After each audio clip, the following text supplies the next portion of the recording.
Hello, everyone. Welcome to Soul Prism Podcast, where we share bite-sized nuggets of wisdom for your body, mind, and soul to serve you, the emerging soulpreneur. My name is Tammy Mack, and I'm really excited today.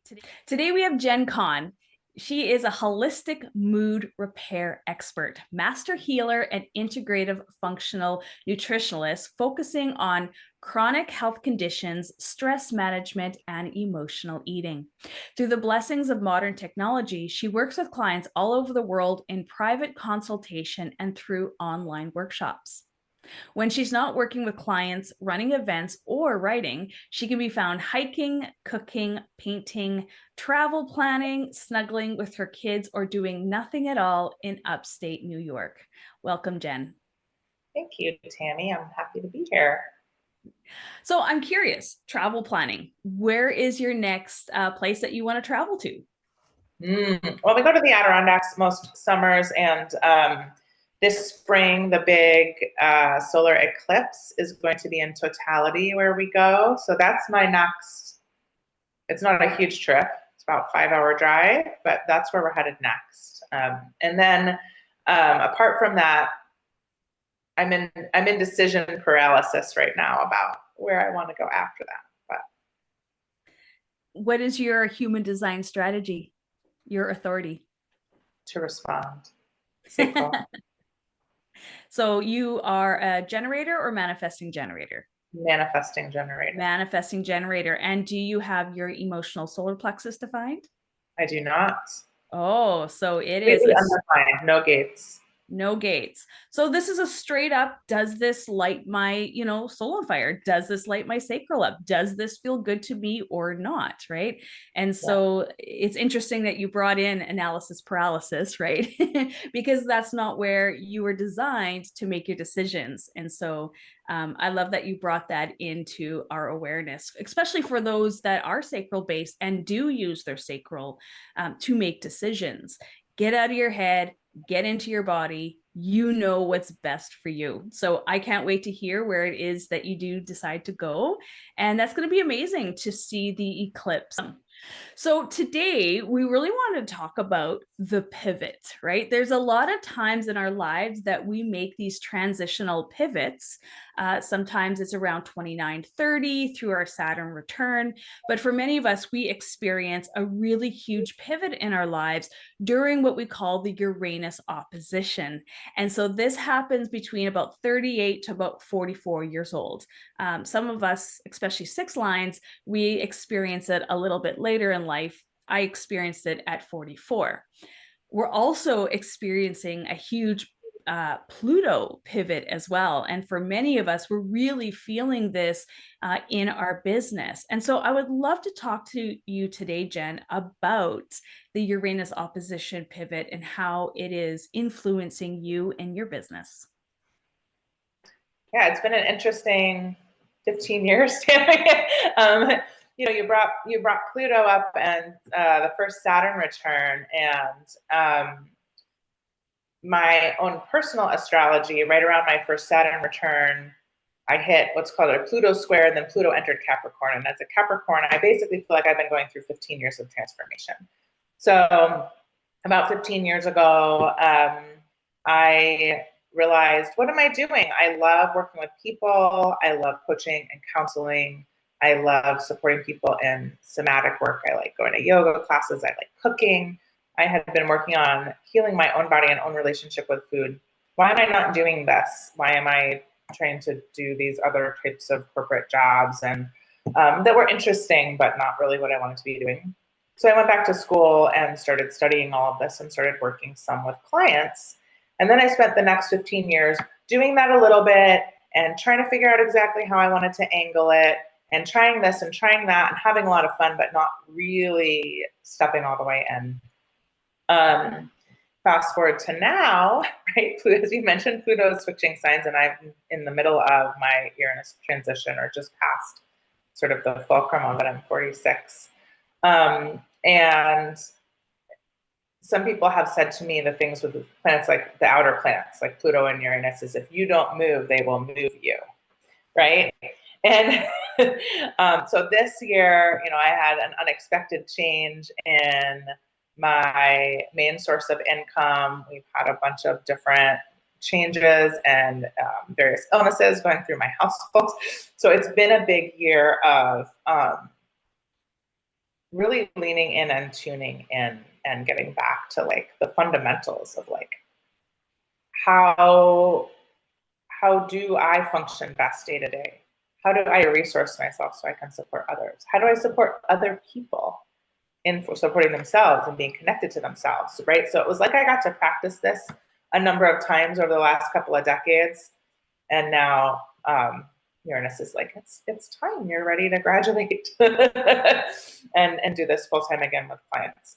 So I'm going from, you know, running a workshop here and there and working with clients here and there, which I've been doing for a decade and very, very well and helped a lot of people, but into like, this is my focus. And it all starts with me. So of course I've had a year of needing to support myself and really lean in and really listen to my sacral and listen to my body and stay connected as well. So you've been on quite a journey with this then. Like you said, you've been doing this for about 15 years, and I'm sure the journey has evolved and changed as you've grown as well. I'm curious, how have you used your tools to support you in this pivot and like these big changes in your business, in your life, in your family? Yeah, that is a great question because, you know, I can't speak to all people in wellness and healing and coaching, but I know at least for me, I'm like my own worst client, right? Because I'll go along and I'll go along and I'll go along and I'm feeling good. And my personal, one of my Achilles heels is overdoing, right? Hyper functioning. So like things start to get stressful. I lean in, I take care of myself more, but then my capacity increases, and finding that just right part to surf the wave instead of getting ahead of it, right? And over the crest. You know, we all trip up. And so I have a number of, I would say, tells that I've become familiar with over the years that are my signs that I'm not listening to myself and that I've gotten out of sync with my own rhythms and needs. And one of them is when I stop feeling that interested in cooking. Cooking is a huge creative outlet for me. I'm a big believer in how we can nourish our bodies, avoid illness, resolve illness, support symptoms with day-to-day food. And I don't, that sounds very prescriptive. I actually don't work in a very prescriptive way. It's really, food needs to work for you, and it's about learning to listen to your body and the cues for what you need, and then also integrating micronutrients through spices and herbs and condiments into cooking. So when I stop feeling that creative and I'm like, let's just have rice and beans, and it goes on for a number of days in a row, that's when I'm like, hold up. I'm not getting outside enough, or I'm not making time for, most of the time I'm not making time for like a physical daily body connection, meditation type of practice. So I will have to carve out time for that and push myself back into some sort of routine. I personally don't thrive on a structure that's exactly the same every day. Like I can't have the same thing every single day. I need to be able to flex and respond to my own needs. So some of this has been like trial and error of figuring that out for myself. And so then that's what I help people do. Over the years, I have come to discover though that there are little things that if I do this every day actually is helpful. So it's just coming back, right? It's a practice. It will be a lifetime practice, I'm sure.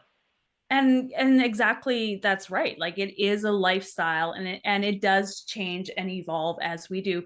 What really like kind of lit me up what you were saying was I no longer had my creative urge, right? Like when you said you lost that creative urge, this was like a time to, okay, I need to step back into my body, because creativity comes from our body, right? And so it sounds like the way that you nourish yourself through food, through movement, through embodiment, through trial and error is ways for you to get into your body so that you can like kind of relight that flame. And so I'm curious, as a generator, like, how do you know the difference between frustration, like that you're moving on to that next step, or being stressed and stuck? Hmm. That's a good question, Tammy. I don't know. I'm gonna have to sit with that one a little bit. Do you mean how do I know when I'm moving out of stuckness? Is that what your question is? Yeah, like a lot of the people that I work with, they are stuck, right? Like they're stuck in their heads, they're stuck in their comfort zones, they're stuck for lots of different reasons. As a generator, you have a stair step process to creating satisfaction or creating mastery, right? And sometimes you need a little bit of that pressure in order to get you up to that next step. And so when you're talking about stress and stuff, it's like, it sounds like, okay, like I'm at a point where I'm not connected to myself anymore. And so I need to take care of myself. And I'm curious, when that happens, do you feel that you get back into your flow, into your swing of things? Oh, I understand what you're saying. Yes, but it's not on my own timeline, if that makes sense, or it's not on, like, if there's the part of me that wants to like have it the way I want it when I want it, it's not going to be on that timeline. So what when I am feeling stuck and frustrated or uninspired, and I finally am willing to admit it to myself, and then I'm finally willing to slow down and like go back to beginner's mind and do just the little things. And then I'm very stubborn with myself, and I have to sort of take a while to release into it. At the beginning, there's always this agenda for me, right? It's like, I'll wait if it can hurry up and change, right? I'll be patient if it can just be for a minute, right? And so I personally am like this small child, right? I have to go through this for a little while before I can really um, allow the softening, allow myself back in, and then my fire will rekindle. And often for me, then that's where more emotion will happen, like whatever is stored up and needs to move. And then I'll come out the other side. But it's not a timeline I can dictate. And some of us, I have the 63 channel, right, which is it's immutative on off, and we don't get to turn it on and off. It just goes on and off. So there's this element of like, now it's off. When I learned that and that there's some melancholy with it, it made me a little more comfortable with the waiting. Like I can feel frustrated and ready to be at a new phase and melancholic, but not necessarily be in suffering with it.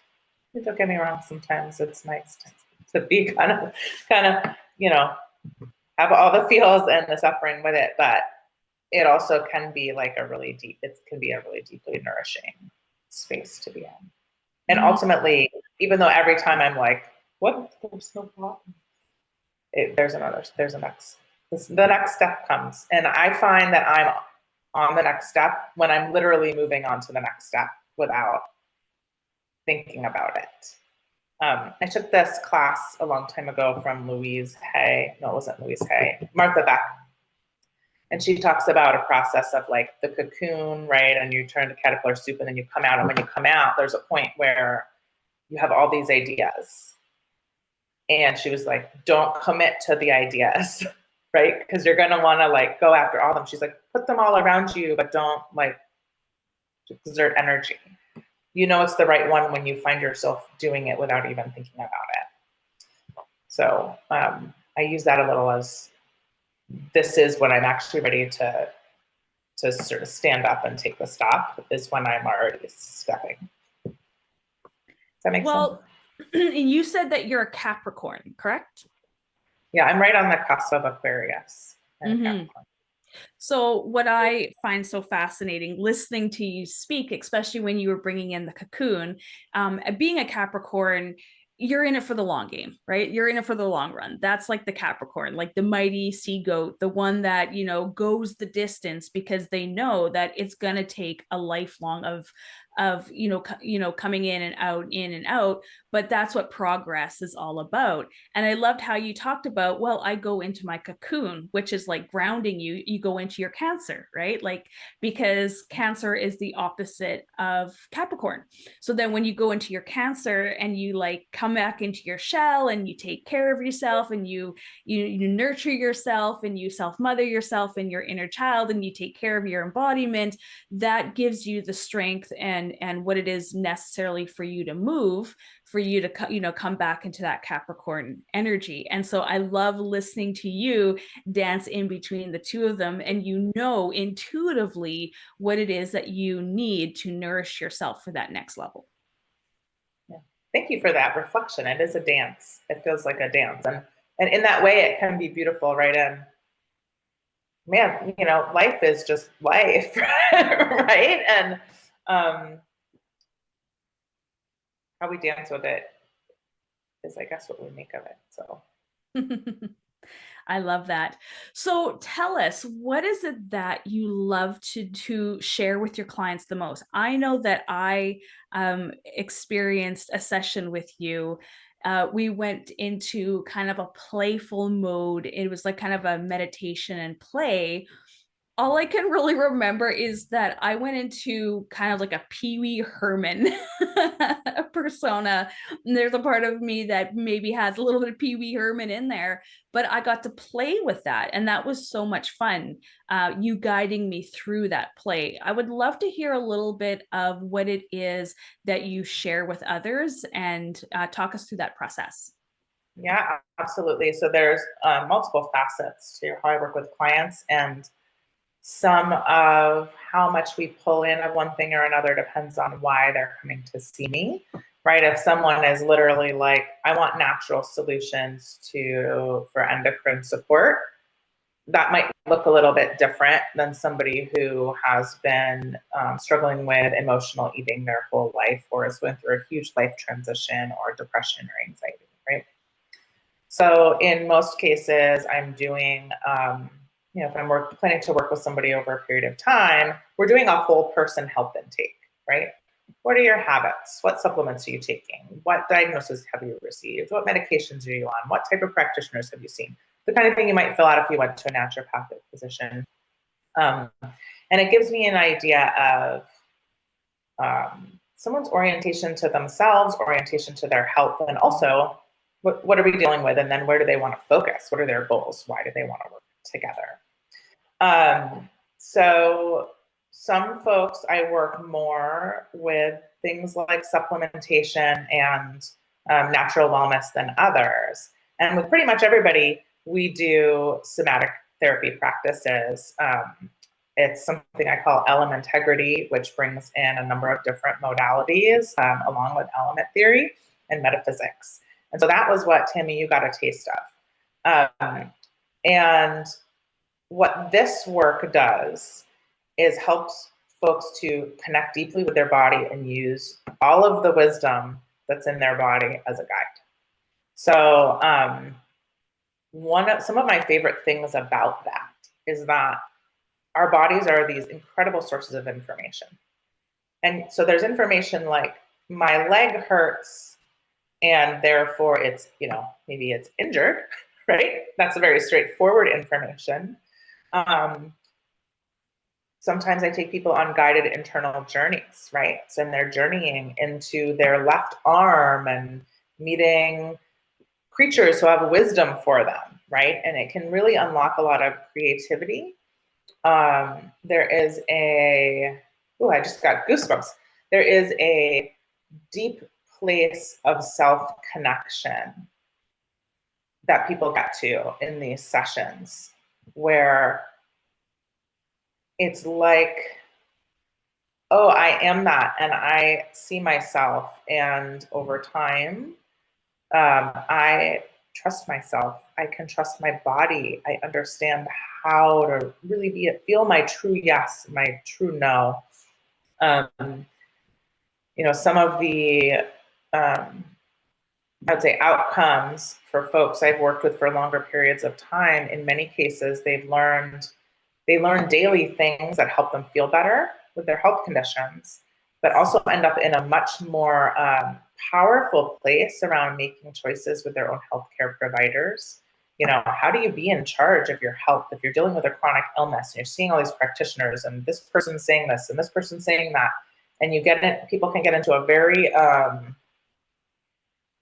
disempowered space, right? I don't feel good. I'm doing everything the doctor said. They don't have any time for me. I don't know what to do.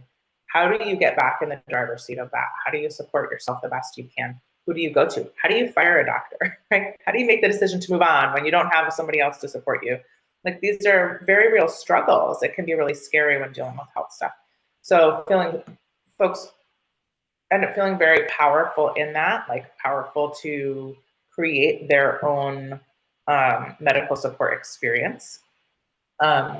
Trust and connection with their bodies when they've been really shut down. Either there's been big T trauma, little T trauma. You know, I think in our culture,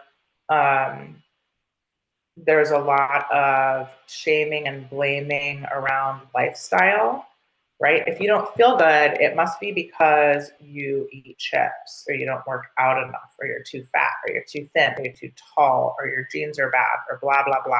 And that's like, it's just not, it's not relevant, right? But so it's like, how do I function best in my day to day? How do I connect with myself? How do I set aside, I thought my life was going to look this way, or someone told me that these were the rules, but really this is what I want to create, and then feel excited and good about that and go after it. So I love working with folks who, a lot of times they come to me and they're like, I don't know what I want, but I don't feel good physically, and there's something missing, and I want more. And by the time they graduate, right, and we're done working together, they're like, I have decided to quit my job and start a business, or I've decided to stop starting a business because I'm going to take the income from my job and I'm going to open an animal shelter, or like whatever it is, right? They get really connected to something that's more creative and beautiful and meaningful to them, and then trust themselves to go after it. And that really lights me up. Like that moment of connection of like, I'm in there and like, I swear, I'm freaking cool, right? And I'm gonna like, you know, and I'm gonna start listening to me more, right? That's the juice. I feel like that's part of why I'm here, is to help people with that. I love that so much. Okay, so I was driving my son to school today and two things popped in, and I just love that you like brought in the energy of the both things that came in during my drive, because I was like, oh, I wonder what we're going to talk about today. And the first thing that popped in is, maybe you're not burnt out, maybe you're tired and uninspired. And that literally sounds like what you just shared. Like, maybe it's not what everybody says it is. Maybe it's not what society says it is. Maybe it's not. Maybe it's you. Like, maybe it's something actually internal that you can actually work with and do with guidance, right? And so once you get that inspiration, once you get that hit, that feeling, that's gonna, you know, I always talk about being a creatrix and allowing it to move through you. It can create transformation and change. So it really sounded like that was like very similar. And the other thing that was really coming out for me was sometimes you just got to get out of your head and get into your heart, right? And for many of us, we're so used to being in our heads all the time that we don't listen to our bodies. We don't honor our bodies, and we once again listen to what society and doctors, which are very well meaning, but don't know who you really are. And so it's coming back to really listening to your body, not what other people are saying. Yeah. Yeah, and I think, you know, just to pull human design in a little bit, it's also, for me, it was really, when I learned about my design and open centers, that was super eye-opening, because, you know, you talked about getting out of your head. I'm totally open head and ajna, and there's a lot of information and ideas all the time. And it helped me learn to stop like trying to hook on to everyone, right? also as an open emotional center, like to stop trying to listen to my feelings, because that was how I always interpreted listen to your heart, was like I'm supposed to listen to my feelings. Well, no. Right? It's like they're just moving through, right? That's not right for my design. So that has been super helpful. Absolutely. What you just said also about the maybe I'm not burnt out. I'm, what was it you said? Tired and uninspired. Yeah. So it's very interesting. So I was thinking earlier today about how sometimes what it looks like on the outside and the experiences on the inside are not the same thing, right? So something can look like depression on the outside when maybe what's happening inside is I have a deep need for rest and self-connection, right? That's totally different, right? And this isn't to say that people don't get depressed and need medical help and things like that, but like, and it can be the same thing. It just is like two sides of the coin, right? It's so we call it depression and medicalize it, and there is stigma, and then there's shame and self-blame around I'm supposed to wrestle myself out of this, versus I need rest and self-connection. Oh, there's a lot more space in that to me. I've heard somebody that I follow was talking recently about how what's often diagnosed as ADHD from her perspective is unintegrated, like multidimensional creativity, right? And again, not diminishing an ADHD diagnosis whatsoever or treatment or anything for that, right? But like, there's a huge amount of creative power in somebody with a neuroatypical mind, and like to celebrate that, right? And then figure out like, okay, so how do we follow this inspiration and not get exhausted? That's pretty cool stuff. It is. And I mean, all these diagnoses, we got to remember that there's a spectrum, right? There's a spectrum. And when we go, like, so I work in mental health and addictions, I work in the hospital, I've been working in the healthcare system for the last 20 years. And what I really know is that the system doesn't serve you unless you are in critical and acute moments of dis-ease or whatever. And so they tend to focus on that high need area. And so when we look at anxiety and depression and even any neurodiversity, there is a spectrum, and there's a large spectrum that we can take ownership and responsibility for, that we can connect to our bodies. And as you say, I love so much the multidimensionality of who it is that we are, right? And it's, and then go to the doctor when we are at those critical times where we do need that help, but not always lean into that as much and start taking, accountability, responsibility, and listening to our body. And that's why practitioners are so important, right? To serve us on the spectrum. Yeah, absolutely. I mean, I have specialists I go to. I have a medication or two I take every day.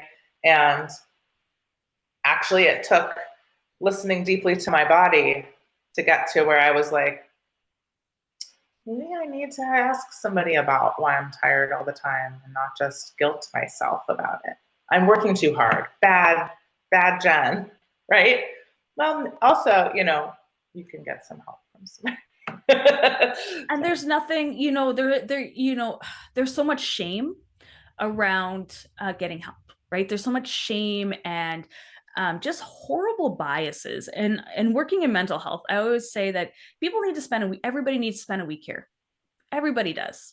And so so that they can lose their attitude and their high horseness of needing help, and B, you probably could use a little help, if you're numbing your pain or drinking yourself to sleep or distracting yourself in other ways so you're not dealing with your stuff, right? And so definitely losing the stigma of sick or always being broken or always needing help, or not admitting that to yourself, or not getting help or taking care of yourself because you're scared of what other people are going to say. So I love how you brought that into the conversation. Yeah, that made me think about I would say the vast majority of my clients, and sometimes we attract who we are hyper functioning, taking care of everybody people. A lot of them are in service industry. They're coaches, they are PAs, or they're creatives. But in a lot of cases, like, they're managing their households, they're working, they're pursuing some sort of passion path, even if they don't know what it is. And then it's like, and then this health thing is happening, and I don't know what to do with it. And gosh, don't tell me to slow down. And that's what a lot of the work I like to do with people is, I'm not going to tell somebody to slow down, but let's check in and see what their body wants them to do. Well, right? I feel a What is little their called inner out. guide? Their inner guide, yeah. Maybe their inner guide wants them to like go to a Samba class, do something fun that's not work. Maybe it's play hooky. Maybe it's food house. I 100% agree with that. I feel a little called out there because I am the woman, the single mom that did it all, right? I worked in healthcare, started a business, I run a podcast, doing it all. And when I first met human design, I thought I was burnt out. And so I went through the whole victimization of being a projector and being burnt out and wow, all of that kind of stuff. And I've gone through my own journey. And coming back into my body was the most important thing. When I go to the gym, and I just started going back to the gym, like really back to the gym this month, and I had to go in and take off all the plates on the bar. So I lift, right? I love to lift. And I had to start out with the bar all over again. And instead of being like, beating myself up for that, I was like, okay, this is where you start. No big deal. And when I leave the gym, I feel like a lioness. Like I'm really connected back to my body, my power, who I am, and my creative surges, right? Like, so it's when we get out of our head, when we get into our body, when we listen to ourselves and stop judging ourselves, that's where the magic, potentially, in my experience, can happen for sure. Yeah. Yeah. I have this picture of you going back to the bar, and it's like, because it's a lifetime, you love it, and it's going to be a lifetime, right? So it doesn't matter how many plates are on there. It matters that you're doing it. I also recently, I decided to take a somatic movement class because I really needed it. And I was doing this whole, like, I shouldn't need to take a class from someone else because I'm a practitioner thing, which is totally bogus, right? Like, I don't even believe that, but it was like this thought that this weird thing was happening. So I decided to do the most like intro basic possible thing and just be a beginner with it. And there's so much room in there. Like, it's so great to just have it like, oh yeah, just the basic things. And I see this also when I work with people in their body. So if I'm working with people in person, I'm actually moving their body. So we can't do that over Zoom. That's one of the drawbacks of the video. The plus side is that they have to move their own body, which can be very self-empowering for them. But a lot of times we're looking for edge and a stretch, right? So everything's a metaphor, right? How you are in your body is how you are in your mind is how you are in your life. So we're looking for the just right edge and a stretch. And in many cases, not all, but in many cases, and this was true for me, the first edge someone will go for is like, oh, as far as I can go, right? Stretch my leg until I say stop because it won't go anymore, right? Or if you've ever done chair pose in yoga, you kind of like sit back into a fake chair and your arms are up and then you have to hold it, right? So people go to like the furthest they can get into that chair, right? And there's a lot of exertion there, whether you're being stretched or you're doing it yourself, right? To hold yourself at that edge, like this hard edge of achievement. And there's nothing wrong with that, by the way. I don't want to vilify that, but I want to offer the perspective of the complete other end of the spectrum, might be such a small movement that it's not perceptible from the outside. It's almost just like the awareness of the idea of sitting back into chair pose, or the awareness of the idea of a stretch, or like a fraction of a millimeter of a stretch. And when you move a tiny bit, nothing contracts in defense to work against you, right? And stuff softens, and there's more room between your muscles and your bones, and like it just really opens it up. So like going back to the bar with no plates felt like that to me. It feels like that to me, right? Of like not having to power against something. I don't know, it just popped into my head.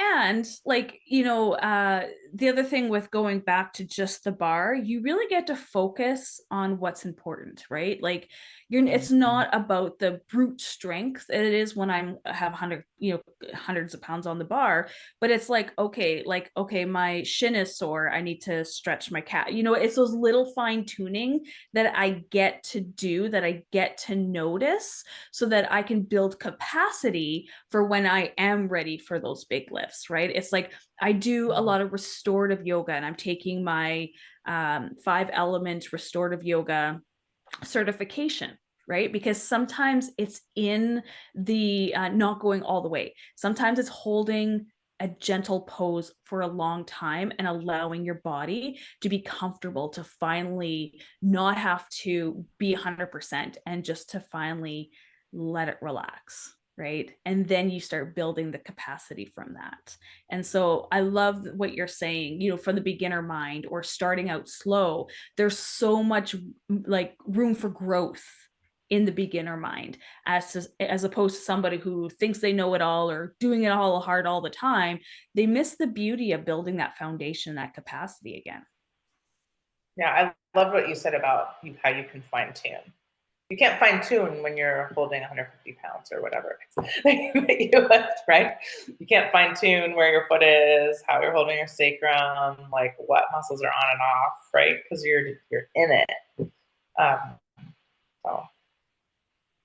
Awesome. I love playing in analogy land. And I could do this all day, but we're going to wrap this up. Thank you so much, Jen, for being on Soul Prison podcast today. I really enjoyed our time together.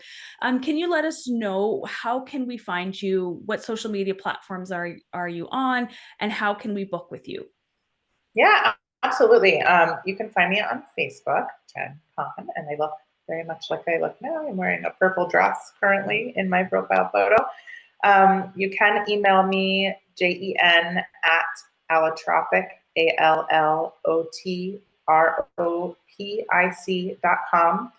I am on Instagram as Jen Kahn the Body School, although I don't go on Instagram much, and I'm working on changing that, but I figure out how to use it a little bit better first.